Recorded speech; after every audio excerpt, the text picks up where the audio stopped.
William shot. Well.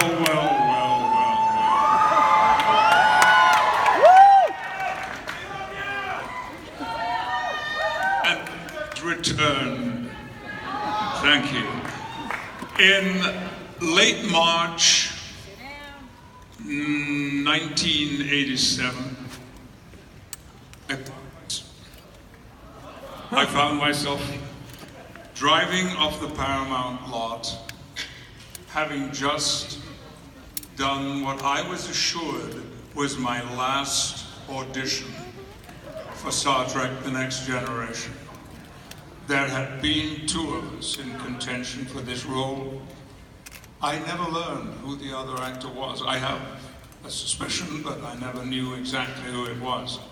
And I drove to a nearby coffee shop on Melrose, bought a pile of London Sunday newspapers, and had a breakfast, pile of pancakes, which lasted for nearly 3 hours.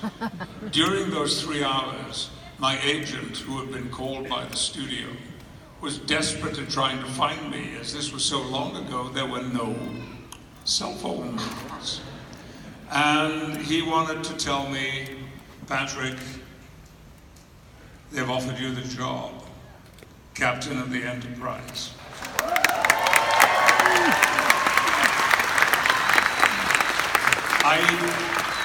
I was startled, stunned, and utterly disbelieving, because never for one moment had I imagined this succession of auditions at Paramount would ever lead to anything at all. And here now I was. What I didn't know either was that I was on the very, very brink, the edge of something that would touch every corner of my life. Every single corner.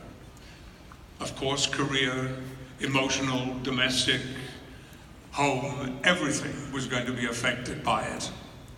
I had led a fairly successful, but quiet, modest career until then.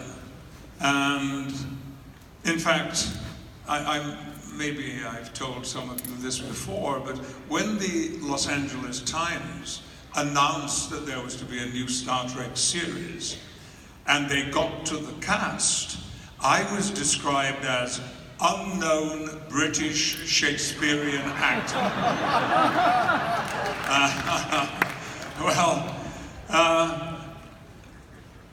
Brent Spiner, you'll have heard of Brent Spiner, right? Dear and beautiful man. He had a poster made which he put on the door of my trailer. And it said, "Beware, unknown British Shakespearean actor." Well, that was just a clue of the fun that we were going to have. 7 years later, in All Good Things, we wrapped our television series after 178 episodes. I was always so proud of what we did. We worked very hard. We worked long hours, as people in television series do, but we were working to do the best possible show that we could. Every single member of the cast, of the production team, of the front of house, of the studio, were supporting us in this labor of love. But we did 4 more movies, 4 feature films, and quite quickly I began to see that there was not always joy and bliss attached to being in a very successful TV show. There can be a little downside, and I experienced that certainly. I remember meeting with a film director whose movie I very much wanted to be in, to play a quite small supporting role. And he said to me, you're a good actor, I really like your work, but why would I want Jean-Luc Picard in my movie? Yeah. One has mixed feelings about anecdotes like that. And so I was determined that that was the past. It was over. And it would be a voyage that I would never undertake again. And I made a particular point of stressing that. When until earlier this year, an email arrived, and there was an offer, interesting and charming, but one which I knew I would have to turn down.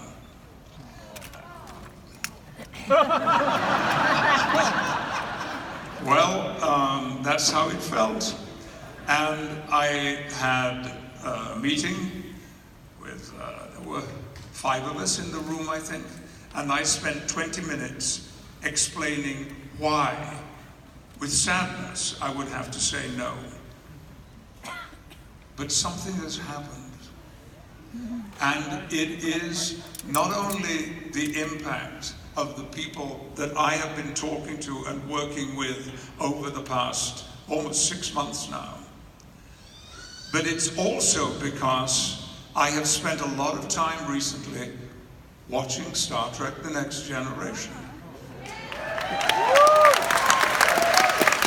Including episodes I'd never seen before, which was fun and exciting. And gradually it became clearer and clearer to me that the power of that show, the success of that show, the benefits that it gave. I have never ever grown tired of hearing from people who stop me in the street or in a restaurant. Well, no, I don't like being interrupted while I'm eating. But who say to me, your show changed my life. Without Star Trek: The Next Generation, I might not be here. And I always respond to those letters, to those notes, and to those words when I hear them in the street. My personal favorite, which makes me very emotional, came from a detective sergeant with the Las Vegas Police Department. He wrote to me about his life and his work, and towards the end he said, you know, there are days, I love my job, but there are days when I go home that what I have seen, what I have experienced, the cruelty, the barbarity, the viciousness, the nastiness of what I've experienced makes me despair for the future of our society and the world. But when I feel like that, I go to my video shelf and I take down Star Trek: The Next Generation, and I know we're going to have a future.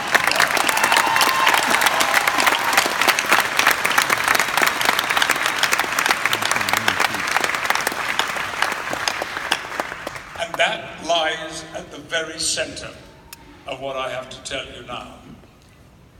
Jean-Luc Picard is back.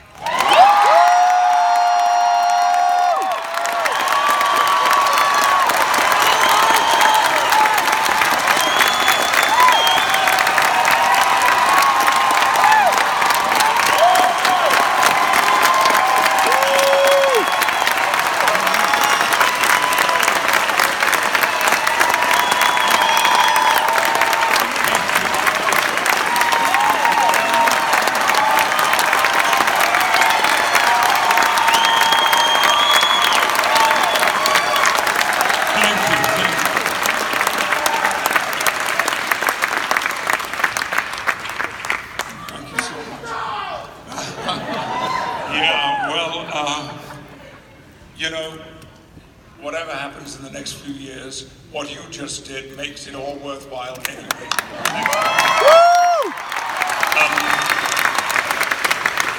However, I have to tell you, he may may not, and I stress, may not be a captain anymore.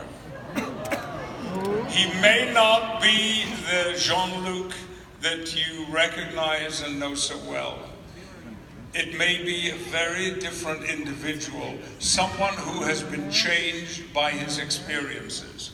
20 years will have passed, which is more or less exactly the time between the very last movie, Nemesis, and today. We have no scripts as yet. We're just talking storylines. It will be, I promise you, I guarantee it, something very, very different. But it will come to you with the same passion and determination and love of the material and love of our followers and our fans, exactly as we had it before.